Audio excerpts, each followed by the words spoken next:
हम unit 4 discuss करने जा रहे हैं ऑफ बिजनेस एनवायरनमेंट। इससे पहले हमने unit first, second and third जो है वो कंप्लीट कर लिया है। यदि आपने नहीं देखा है तो आप उसको भी वॉच कर लीजिए।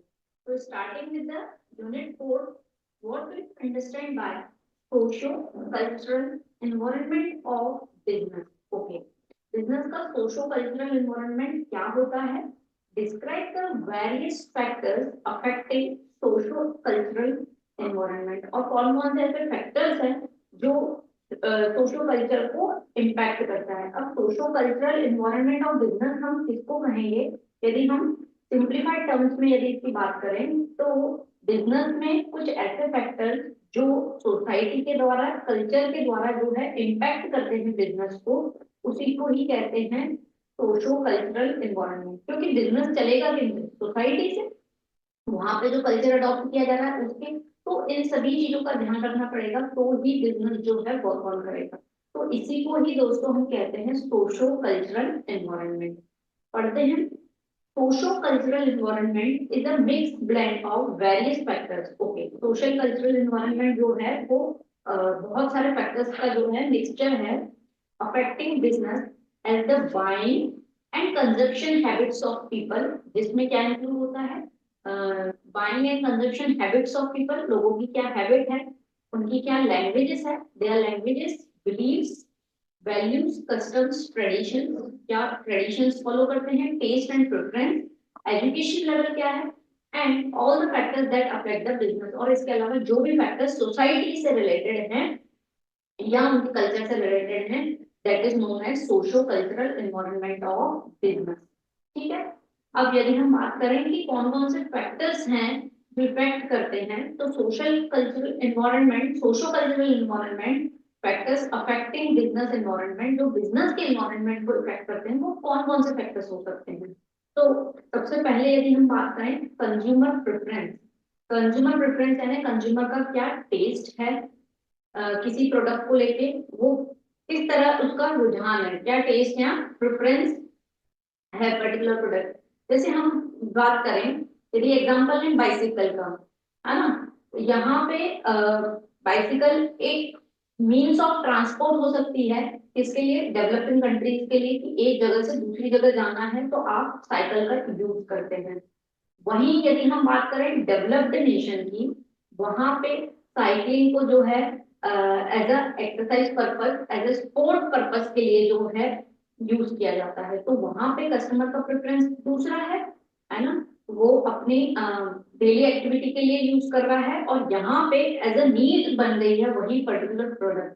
तो कंज्यूमर प्रेफरेंस जो है एक फैक्टर है जो इफेक्ट करता है आपके बिजनेस एनवायरनमेंट को। दूसरा, कंज्यूमर हैबिट्स। कंज्यूमर की क्या हैबिट्स है, वो क्या चाहता है। जैसे हमने देखा कि स्पेशली अगर हैबिट्स पे जाएं तो food habits are different in the different sectors of या एरियाज ऑफ द वर्ल्ड। कहाँ पे सी फूड चलता है, कहाँ पे हमने देखा कॉन्टिनेंटल चलता है, या तो हम कहाँ पे हम देखते हैं नॉर्थ इंडियन है, north Indian food such as parathas, ये सब इंक्लूडेड रहता है। फिर यदि हम सदर्न साइड चले जाएं, साउथ साइड चले जाएं, तो वहां पे जो है मोस्टली प्रिफर्ड रहता है डोसा, इडली, इस तरीके का। तो कंज्यूमर की क्या हैबिट है ये भी इम्पैक्ट करती है बिजनेस को। यदि हम साउथ साइड पे नॉर्थ साइड के प्रोडक्ट्स बनाना चालू कर दें जो नॉर्थ में खाए जाते हैं, तो क्या वो वर्क ऑन करेगा? नहीं करेगा। तो इसलिए जो है कंज्यूमर की हैबिट जो है मायने रखती है जब भी हम कोई बिजनेस शुरू करते हैं। नेचर ऑफ यूज, आप किस तरीके के प्रोडक्ट को जो है यूज कर रहे हैं और किस प्लेस पे हैं वो एक्चुअली मायने रखता है। जैसे यदि हम बात करें कि एज ए स्नैक्स पर्पस में, जब हम इंडिया की बात करें तो स्नैक्स की बात होती है तो हम बात करते हैं टी एंड कॉफी की। वहीं यदि हम बात करें अमेरिका की, तो वहां पे क्या चलता है? Mostly cold drinks are preferable. तो नेचर ऑफ यूज किस तरीके का यूसेज है, जैसे इंडिया में यूजली अगर हम सर्विंग के लिए यूज करेंगे तो there will come a name tea and coffee, और उसके बाद जो है कोई सॉफ्ट ड्रिंक का नाम आएगा। लेकिन वहीं यदि हम अमेरिका में बात करें तो वहां पे आ जाएगा कोल्ड ड्रिंक। वहीं यदि हम नेचर ऑफ यूज की बात करें कॉफी या टी के ऊपर ही, तो यदि हम इंडिया में बैठे हैं और वहां पे इस चीज की बात हो रही है तो T is preferable of milk. वहीं किसी दूसरे कंट्री की यदि हम बात करेंगे तो टी जो है विदाउट मिल्क प्रेफरेबल है, चाहे वो ब्लैक टी हो, ग्रीन टी हो, इस तरीके से, है ना। तो ये सब चीजें जो है इम्पैक्ट करती हैं। फिर एटीट्यूड, एटीट्यूड ऑफ कस्टमर जो है मायने रखता है। जैसे कि बहुत बार ऐसा होता है कि किसी किसी के लिए पैकेजिंग जो है बहुत मायने रखती है। फॉर एग्जाम्पल जापान के लोग जो है बहुत ही क्वालिटी पे काम करते हैं, वो चाहते हैं कि उनका ये एटीट्यूड रहता है कि यदि प्रोडक्ट की क्वालिटी अच्छी है, दैट मीन्स उसकी पैकेजिंग भी अच्छी होगी, वाया बाहर से भी तो प्रोडक्ट अंदर से भी अच्छा होगा, ऐसा जापान के लोग मानते हैं। वहीं अमेरिका के लोग ऐसे हैं जो कि ये प्रेफर करते हैं कि उनको पैकेजिंग से कोई मतलब नहीं है, वो एक्स्ट्रा चार्ज पैकिंग पे बिल्कुल नहीं देना चाहते हैं, उनका तो जो प्रोडक्ट है वो किसी में पैक हो जाए और वो घर जाकर अपने घर ले जाए, वो इस तरीके का प्रेफरेंस रखते हैं। तो आपका एटीट्यूड क्या है, ये भी बिजनेस को इम्पैक्ट करता है। ठीक है। बिलीफ, बिलीफ सिस्टम क्या है, कभी कभी अलग अलग रिलीजन में अलग अलग बिलीफ रहते हैं। जैसे यूजली हमने देखा है किसी पर्टिकुलर रिलीजन में कहा जाता है कि ब्लैक नहीं पहना जाता है, जब हम मंदिर में जाते हैं या किसी ऑकेशन में जाते हैं, वेडिंग ऑकेशन में जाते हैं, तो ब्लैक को जो है अवॉइड किया जाता है। वही किसी कम्युनिटी में ब्लैक को जो है अच्छा माना जाता है। वैसे ही ग्रीन जो है, यदि हम बात करें मुस्लिम कम्युनिटी में अच्छा माना जाता है, वहीं हम दूसरी कंट्री में चले जाएं ग्रीन कलर को देखें मलेशिया वगैरह में, तो वहां जो है वो अवॉइड है। तो आपका बिलीफ सिस्टम क्या है, ये भी इम्पैक्ट करता है आपके business environment. Okay. Cultural adaptation, cultural adaptation यानी आपका कल्चर क्या बोलता है। कल्चर हो सकता है आपकी फैमिली जो कल्चर को अडॉप्ट कर रही है वही चीजें आप भी खाएंगे, है ना, वही चीज आप भी पहनेंगे, आपके जो टेस्ट एंड प्रेफरेंस होंगे वो आपके कल्चर से ही आपके पास आएंगे। हो सकता है फैमिली से आए, हो सकता है आप जिस सोसाइटी में रह रहे हैं वहां से आए। तो कल्चरल अडॉप्शन से भी इम्पैक्ट पड़ता है बिजनेस पे। Then cultural transmission, cultural transmission यानी एक जनरेशन से लेकर दूसरी जनरेशन से पास ऑन होना। जो हमारे पेरेंट्स खाने में प्रोडक्ट यूज करते थे, जिस तरीके का खाना रहता था उसी तरीके का हम भी वही चीज जो है कंज्यूम करते हैं। थोड़ा बहुत चेंज आएगा बट मोस्टली जो है कल्चरल ट्रांसमिशन होता है। जिस तरीके के कपड़े हमारे फैमिली में पहने जाते हैं उसी तरीके के कपड़े जो है जनरेशन टू जनरेशन भी पास ऑन होंगे। स्लाइटली चेंजेस रहेंगे but this will impact the business. तो इन सभी चीजों का जो है जब भी बिजनेस ओपन किया जाता है या हम बात करें बिजनेस एनवायरनमेंट को इम्पैक्ट करते हैं ये सभी फैक्टर्स जो कि सोसाइटी बेस्ड हैं, चाहे वो कंज्यूमर के टेस्ट प्रेफरेंस की बात हो जाए या फिर उनके एटीट्यूड बिलीफ की बात हो जाए। ठीक है। तो ये है दोस्तों socio cultural environment of business. अब बात करते हैं हम नेक्स्ट क्वेश्चन की। Question, what is meant by social responsibility of business? Business की social responsibility क्या है? That means business की society के प्रति responsibility क्या होती है, उसी को ही हम कहते हैं social responsibility. Let us see. Social responsibility means that individuals and companies must act in the best interest of their environment and society as whole. Social responsibility of business का मतलब क्या होता है कि चाहे कोई इंडिविजुअल हो जो बिजनेस चला रहा है या कोई कंपनी हो, वो अपने एनवायरनमेंट के प्रति यानी आसपास क्या है या सोसाइटी के प्रति बेस्ट इंटरेस्ट से काम करें। दैट मीन्स उनका ध्यान रखें। ऐसा ना हो कि बिजनेस चलाने के चक्कर में हम सोसाइटी का मिसयूज करें, ये चीज नहीं करना चाहिए। इसी को ही हम कहते हैं social responsibility of business. That means उनकी सिक्योरिटी एंड सेफ्टी का ध्यान रखना है, उसे ही हम कहते हैं सोशल रिस्पॉन्सिबिलिटी ऑफ बिजनेस। आगे देखते हैं characteristics of social responsibility of business. Business social responsibility business की क्या फीचर्स हैं या क्या एलिमेंट्स हैं। तो सबसे पहले बेस्ड ऑन मॉरलिटी, आपकी सोशल रिस्पॉन्सिबिलिटी सोसाइटी के प्रति रिस्पॉन्सिबिलिटी है या आपकी मॉरलिटी के आपके सेल्फ इंटरेस्ट के बेस पे है। कोई आपको आकर नहीं कहता है कि आपको ये करना है या ये नहीं करना है, बट आपके एथिक्स यदि आपको कहते हैं कि यदि कुछ ऐसा काम है जो आपको बिजनेस लेवल पे तो ह्यूज प्रॉफिट प्रोवाइड करवाएगा लेकिन सोसाइटी का उसमें हार्म होगा, तो ये आपकी मॉरलिटी पे डिपेंड करता है कि जो पूरी सोसाइटी को नुकसान पहुंचा रही है चीज वो काम हम न करें। तो ये डिपेंड करती है आपकी मॉरलिटी के ऊपर। ठीक है। फिर applicable to both private and public sector. Obvious की बात है सोसाइटी के प्रति रिस्पॉन्सिबिलिटी कोई भी बिजनेस हो किसी भी टाइप का हो इंडिविजुअल हो, कंपनी हो, प्राइवेट हो, पब्लिक हो, किसी भी तरीके का, ये सब पे एप्लीकेबल होता है। कंटिन्यूअस प्रोसेस, सोशल रिस्पॉन्सिबिलिटी एक दिन का प्रोसेस नहीं है, ये कंटिन्यूअस प्रोसेस है। किसी की हेल्प कर देना, कोई एम्प्लॉय, किसी की इन द सेंस कोई एम्प्लॉय जो आपकी कंपनी में काम कर रहा है, यदि उसे इमीडिएट कुछ इमरजेंसी लेवल पे कुछ रिक्वायरमेंट है, यदि आपने उसकी हेल्प कर दी, it comes under the social responsibility of business, है ना। कभी ऐसा किया आपने कि जितने भी आपके एम्प्लॉयज हैं उनके बच्चों के लिए जो है स्कूल फैसिलिटी आपने अवेल करवा दी, दैट मीन्स आपकी तरफ से जो है एजुकेशन उनको मिल पा रहा है। तो कुछ ना कुछ सोसाइटी के प्रति करते रहना, that is the continuous process. Reciprocal, society की रेस्पॉन्सिबिलिटी जो है रेसिप्रोकल है। यदि हम सोसाइटी का ध्यान रखेंगे एज अ बिजनेस पर्सन, तो सोसाइटी भी हमारा ध्यान रखेगी, है ना। कहीं ना कहीं हम यदि उनके वेलफेयर का सोचेंगे, जैसे अभी हमने एग्जांपल लिया एम्प्लॉय का, employ is a part of society. यदि हम एम्प्लॉय का ध्यान रख रहे हैं, तो जब हमें जरूरत होगी तो डेफिनेटली एम्प्लॉय भी हमारे साथ खड़ा रहेगा। तो this is reciprocal. Wider concept, social responsibility बहुत बड़ा कंसेप्ट है, ऐसा नहीं है सिर्फ एम्प्लॉय की हेल्प कर दी तो that comes under social responsibility. अपने कंज्यूमर को क्वालिटी प्रोडक्ट प्रोवाइड करना, ये भी एक सोशल रिस्पॉन्सिबिलिटी है। गवर्नमेंट को प्रॉपर टैक्सेस पे करना, ये भी एक सोशल रिस्पॉन्सिबिलिटी है ना। अपने इन्वेस्टर्स को सही इंफॉर्मेशन देना ताकि उनकी इन्वेस्टिंग डिसीजन जो है गलत ना हो, ये भी सोशल रिस्पॉन्सिबिलिटी के तहत आता है। तो सोशल रिस्पॉन्सिबिलिटी एक छोटा सा कंसेप्ट नहीं है, ये एक ह्यूज टॉपिक है जिसमें पूरी सोसाइटी के एरियाज जो है कवर होते हैं। फिर यदि बात करें basis of business success, obviously social responsibility जो है सक्सेस का बेसिक है। यदि हम सबका ध्यान रखेंगे, चाहे जो भी हमारे बिजनेस से जुड़े हों, हमारे कंज्यूमर हो, हमारे सप्लायर्स हो, हमारे इन्वेस्टर्स हो, ओके, गवर्नमेंट हो, यदि हम सबका ध्यान रखेंगे तो ऑब्वियसली बिजनेस सक्सेस की तरफ ही जाएगा। दैट मीन्स हम प्रॉपर यूटिलाइजेशन करें रिसोर्सेज का, हमारी सोसाइटी का, तो जो है एक अच्छे बेहतर सक्सेस हम बिजनेस में देखेंगे।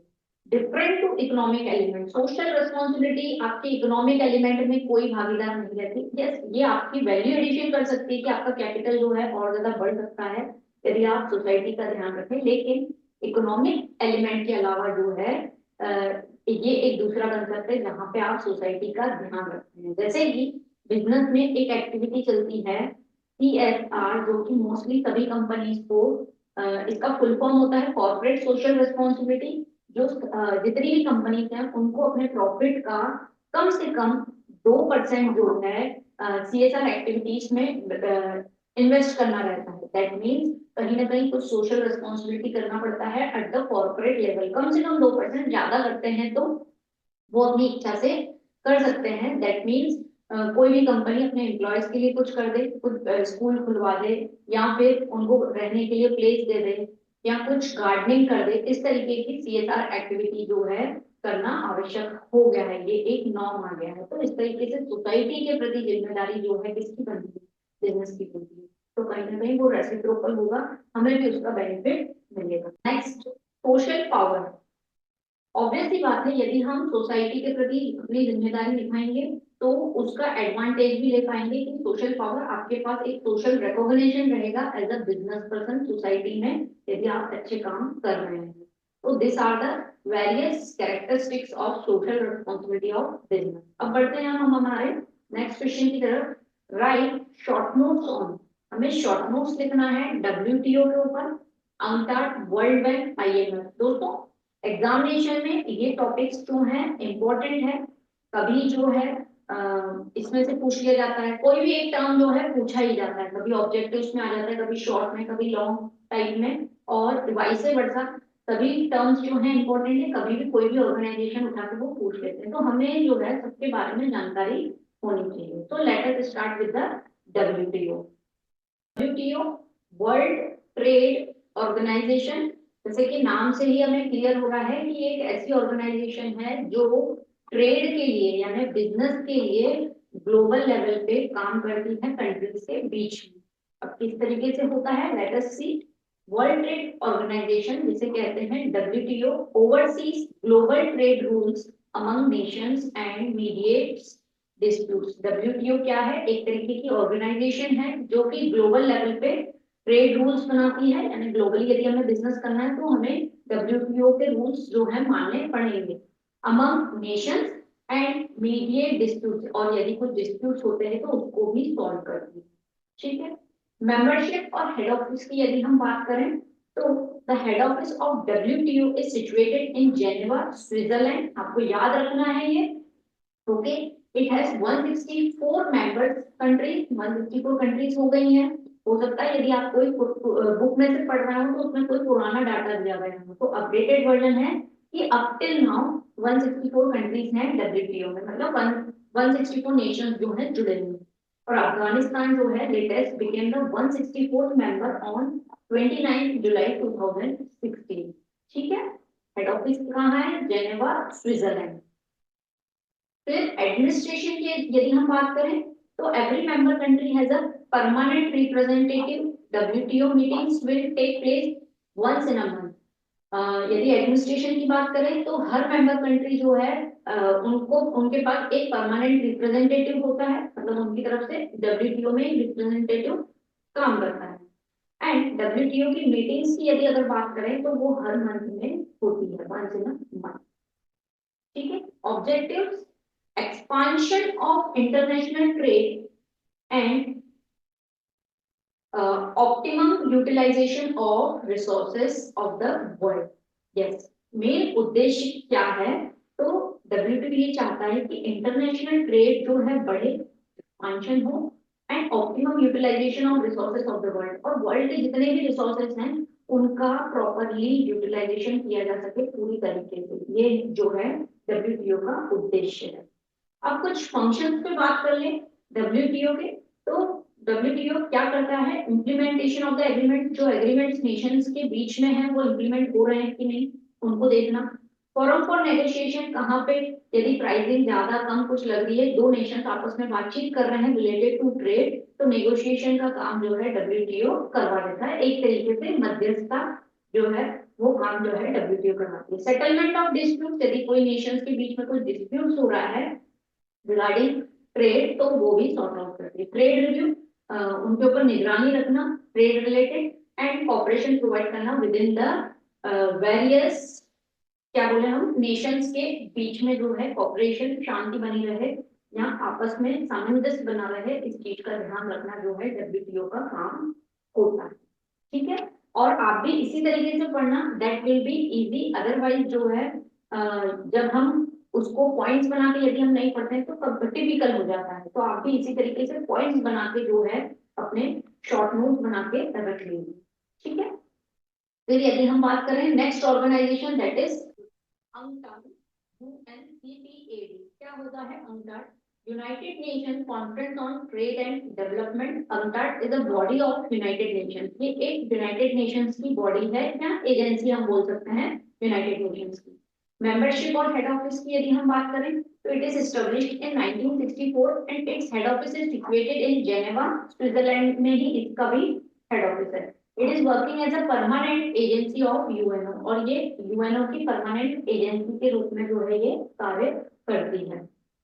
ओके। यदि ऑब्जेक्टिव्स की बात करें तो UNCTAD के क्या ऑब्जेक्टिव्स हैं? To promote international trade, international trade को बढ़ावा देना जो है इसका ऑब्जेक्टिव है। Formulation of international policy, international level पे जो भी पॉलिसी बनती है रिगार्डिंग द ट्रेड या बिजनेस, तो उससे रिलेटेड जो है पॉलिसी फॉर्म करना। To support in the preparation of economic growth, economic growth किस तरीके से जो है हो सकती है वेरियस नेशंस की, उसके लिए सपोर्ट करना, असिस्ट करना, है ना। To coordinate with international agencies, various international agencies के साथ कोऑर्डिनेट करना और उनके साथ काम करना। अब यदि हम बात करें कि UNCTAD हो गई, WTO हो गई, आखिर इतनी सारी ऑर्गेनाइजेशन क्यों? तो ये सब जो है अलग अलग लेवल्स पे ऑर्गेनाइजेशन बनाई गई है एट द इंटरनेशनल लेवल। अब ऐसा हो सकता है कि कोई जो है कंट्री UNCTAD की जो है मेंबर नहीं है, वो वर्ल्ड बैंक की है, तो वर्ल्ड बैंक से मदद मांग लेगी। लेकिन यदि कोई UNCTAD की है, WTO की है, तो वो उनसे मदद मांग लेगी। तो ये अलग अलग ऑर्गेनाइजेशन जो है ट्रेड लेवल पे बनाई गई है। तो ये जो है मुख्य ऑब्जेक्टिव्स होते हैं UNCTAD के। कि इंटरनेशनल ट्रेड को प्रमोट करना और इंटरनेशनल पॉलिसी फ्रेम करना। दोस्तों अब बात करें हम आईएमएफ की। आईएमएफ का फुल फॉर्म होता है इंटरनेशनल मॉनेटरी फंड। क्या है international monetary fund? IMF is a major financial agency of the united nations. United nation की फाइनेंसिंग एजेंसी है। जैसे कि अभी हमने डब्ल्यूटीओ के लिए बात किया या अंकटाड की बात की, तो वो ट्रेड रिलेटेड आपको मदद करती है, ट्रेड रिव्यू करेंगी, नेगोशिएशन करवाएंगी। लेकिन जब आपको पैसों की जरूरत है तो ये आपको लोन प्रोवाइड करती है, फाइनेंसिंग की हेल्प करती है IMF. It is the international financial institution funded by 190 members countries। ये एक फाइनेंशियल इंस्टीट्यूशन है जो 190 मेंबर्स के द्वारा उसमें फंड जो है कंट्रीब्यूट किया गया है। हैविंग हेडक्वार्टर्स इन वॉशिंगटन डीसी। आपको याद रखना है इसका हेडक्वार्टर कहाँ है, Washington DC. It was established on 27 दिसंबर 1945। ठीक है, अब इसके ऑब्जेक्टिव्स की बात करें, आईएमएफ क्या करता है?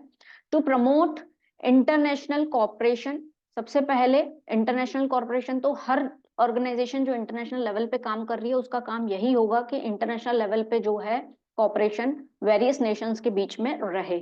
To promote exchange stability, exchange forex के बीच में जो है स्टेबिलिटी रहे within the various country, बहुत ज्यादा जो है फ्लक्चुएशंस न रहे, ये आईएमएफ का उद्देश्य रहता है।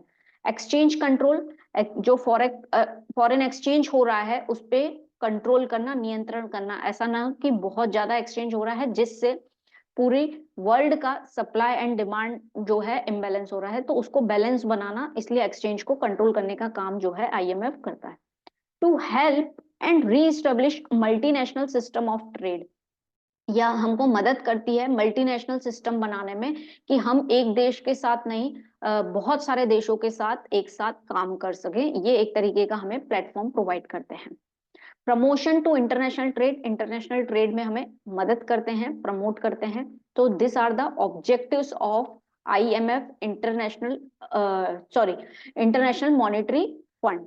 ठीक है, then facilitates investment in developing countries, ये हेल्प करता है कि इन्वेस्टमेंट किया जाए डेवलपिंग कंट्रीज के में, ताकि जो है वो भी कहीं ना कहीं डेवलप्ड नेशन से compete करें।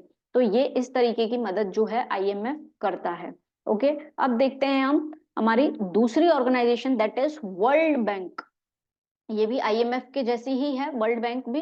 The world bank is international financial institution that provide loans and grants to the government of low and middle income countries। इनका मेन स्पेशलाइजेशन ये रहता है कि जो डेवलपिंग नेशंस हैं, that means low and middle income countries हैं, for the purpose of pursuing capital projects, वो capital projects अच्छे से कर पाए, उनको उनकी गवर्नमेंट को जो है वर्ल्ड बैंक क्या करवाता है, लोन प्रोवाइड करता है। अभी हमने आईएमएफ पढ़ा, वो भी लोन प्रोवाइड करवाता है। और वहीं डब्ल्यूटीओ और अंकटाड की बात करी तो वो ट्रेड रिलेटेड एक्टिविटीज में आपको हेल्प कर दिया at the international level.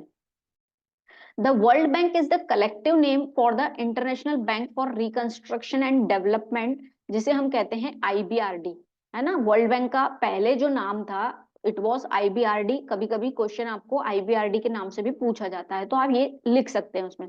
The world bank is the collective name of international bank for reconstruction and development, IBRD, and International Development Association IDA, 2 of 5 international organization। World bank जो है 5 organisation पहले अलग अलग level पे काम करती थी, उन पांचों का मर्जर होके जो है वर्ल्ड बैंक नाम दे दिया गया है। उसमें से 2 ऑर्गेनाइजेशन जो इंपॉर्टेंट है उसी को ही हमने लिखा है, that is IBRD and IDA are owned by world bank group. ठीक है, ये भी फाइनेंस देने का काम करती है।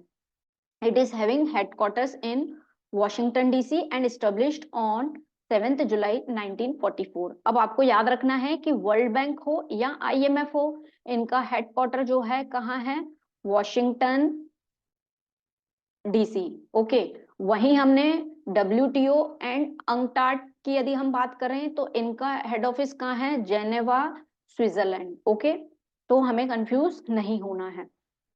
Then functions of world bank, world bank के फंक्शंस को यदि हम देखें तो advancing loan to member country, जो इनकी मेंबर कंट्री हैं उनको लोन प्रोवाइड करना, और स्पेशली ये low and middle income countries को ही अपना मेंबर बनाती है। India is the member of world bank. Work as a guarantor, countries के बीच में एज अ गारंटर के वे में वर्क करती है। जैसे बैंक में हम जाते हैं और लोन लेते हैं तो एज अ गारंटर हमें कोई रिक्वायर्ड रहता है, वैसे ही वर्ल्ड बैंक भी जो है 2 देशों के बीच में एज अ गारंटी का काम करती है, टेक्नोलॉजिकली हेल्प करती है, हमें ट्रेनिंग देने का काम करती है टू द डिफरेंट नेशंस, है ना, जिन्हें रिक्वायरमेंट है डेवलप्ड नेशन से कम्पीट होने की, तो ट्रेनिंग देने का काम करते हैं। एडवाइजिंग फाइनेंशियल मैटर्स पे आपको एडवाइस देती है और फिर आपको लोन देकर जो है कैपिटल प्रोजेक्ट्स में जो है आप इन्वेस्ट कर सकते हैं, उसमें आपकी मदद करती है। तो ये होती है वर्ल्ड बैंक, और यहाँ पे हमने 4 इंस्टीट्यूशंस पढ़े, World bank, IMF, UNCTAD and WTO। ठीक है, अब देखते हैं हमारा नेक्स्ट क्वेश्चन क्या है of the unit 4। What do you mean by multinational corporation? Multinational corporation क्या होता है? Discuss its advantages and disadvantages. Multinational corporation क्या है और इसके एडवांटेजेस एंड डिसएडवांटेज। मल्टीनेशनल यानी अलग अलग नेशंस में काम करना किसी कंपनी के द्वारा, उसी को ही मल्टीनेशनल कंपनीज या कॉर्पोरेशन कहते हैं। Let us see, multinational companies are those companies whose business is spread over in more than one country. एक कंट्री से ज्यादा जगह पे यदि कोई कंपनी काम करती है तो उसे मल्टीनेशनल कंपनी कहा जाता है। They are incorporated in one country but area of working is not limited to one country. उनका हेड ऑफिस तो एक ही जगह होता है, लेकिन उनका काम जो है एक कंट्री से ज्यादा जगह पे होता है, बट इन मैनी कंट्रीज, उसी को ही मल्टीनेशनल कंपनीज कहा जाता है।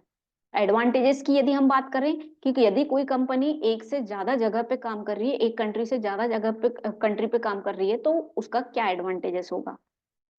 Strong economic position, economic position जो है कहीं ना कहीं स्ट्रॉन्ग होगी, ऑब्वियस सी बात है, हम किसी एक जगह पे काम नहीं कर रहे हैं, वाइडर कंसेप्ट पे काम कर रहे हैं। दूसरा, लार्ज स्केल प्रोडक्शन, यदि कंपनी एक जगह से ज्यादा जगह पे काम कर रही है तो उसका प्रोडक्शन जो है वो भी हाई रहेगा, है ना, और high source of income earn करेगी। हेल्दी कंपटीशन, कंपटीशन हेल्दी रहेगा तो ही कोई कंपनी जो है आगे बढ़ पाती है ना। यदि हमने कंपटीशन को जो है हेल्दी कंपटीशन नहीं बनाया, हमने एज अ कंपटीटर को जो है जेलेसी मान ली, तो जो है मल्टीनेशनल कंपनी की भी यदि हम बात करें तो वो उस लेवल पे काम कर ही नहीं पाएगी, है ना। जैसे आज हम बात करें KFC की बात करें, मैकडोनल्ड्स की बात करें, आज ये इतनी फेमस क्यों है? क्योंकि ये जो है अपने कॉम्पिटिटर से हेल्दी कंपटीशन रखते हैं। Okay, increasing standard of living, obvious सी बात है, यदि हम बहुत सारे देशों से कनेक्टेड हैं और वहां के बिजनेस को संभाल रहे हैं, वर्किंग्स को देख रहे हैं, तो कहीं ना कहीं स्टैंडर्ड ऑफ लिविंग भी इससे बढ़ेगा। मॉडर्न टेक्निक्स का इस्तेमाल किया जाता है। ओके, ये एडवांटेजेस है मल्टीनेशनल कंपनी से कि वो जो है मॉडर्न टेक्निक्स यूज करती है, जिससे प्रोडक्शन भी अच्छा होता है, क्वालिटी प्रोडक्ट्स भी अवेलेबल होते हैं, प्लस प्राइस जो है रीजनेबल मिलता है, क्योंकि प्रोडक्शन लार्ज स्केल पे होता है तो प्राइस ऑटोमेटिक जो है वो कम हो जाता है।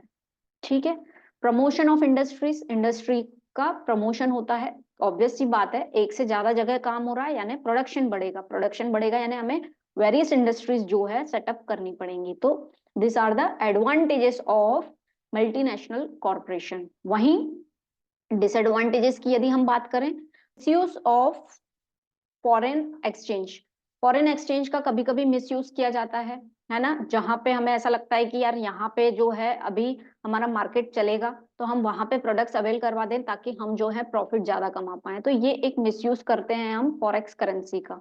अर्निंग मैक्सिमम प्रॉफिट, प्रॉफिट जो है बहुत ज्यादा कमाते, प्रॉफिट कमाना कोई बुरी बात नहीं है, बट गलत तरीके से प्रॉफिट कमाना कि जिस कंट्री में रिक्वायरमेंट है प्रोडक्ट की हम वहां अवेल नहीं करवा रहे हैं क्योंकि वहां पे हमें लेस प्रॉफिट मिल रहा है, और हम ऐसी कंट्री में वो गुड्स प्रोवाइड करवा रहे हैं जहां पे हमारा प्रॉफिट मार्जिन ज्यादा है, तो ये चीज जो है एक डिसएडवांटेज है।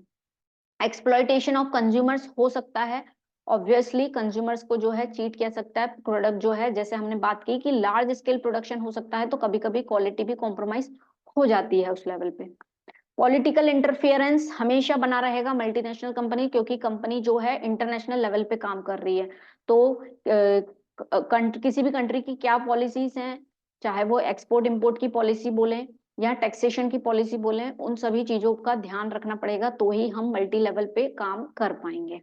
Okay, misleading advertisement, multinational company जो है आपको एडवर्टाइजमेंट के द्वारा मिसलीड कर सकती हैं, ये मल्टीनेशनल कॉर्पोरेशन क्या कोई भी कंपनी कर सकती है ना, तो ये एक डिसएडवांटेज है कि एडवर्टाइजमेंट से जो है आपको प्रभावित कर दिया और एक्चुअल क्वालिटी जो है कुछ और निकल रही है, तो ये इसका एक डिसएडवांटेजेस है। लॉस टू डोमेस्टिक इंडस्ट्री, ये एक इंपॉर्टेंट डिसएडवांटेज है। ऑब्वियस सी बात है, जो लोकल लेवल पे इंडस्ट्रीज काम कर रही हैं, यदि कोई मल्टीनेशनल कंपनी आ रही है और वो लार्ज स्केल पे काम कर रही है, तो ऑब्वियस सी बात है उनके प्रोडक्ट की कॉस्ट जो है वो कम रहेगी। तो नुकसान किसको पे करना पड़ेगा? कंज्यूमर्स क्या करते हैं, प्राइस जिस पे कम होगा उसी वही प्रोडक्ट खरीदेंगे। तो वहां पे जो डोमेस्टिक इंडस्ट्रीज हैं उनको जो है ये लॉस बियर करना पड़ेगा, है ना। तो ये एक मेजर नुकसान है यदि मल्टीनेशनल कॉरपोरेशन आपकी कंट्री में काम करती है। तो दोस्तों यहाँ पे हमने देखा मल्टीनेशनल कॉरपोरेशन क्या होते हैं। एक देश से ज्यादा किसी देश में कोई कंपनी या कॉरपोरेशन काम करते हैं तो उसी को ही हम मल्टीनेशनल कॉरपोरेशन कहते हैं, और उनके एडवांटेजेस और डिसएडवांटेजेस। ओके, तो यहाँ पे जो है हमारा यूनिट 4 जो है वो खत्म होता है। Okay, with this thank you.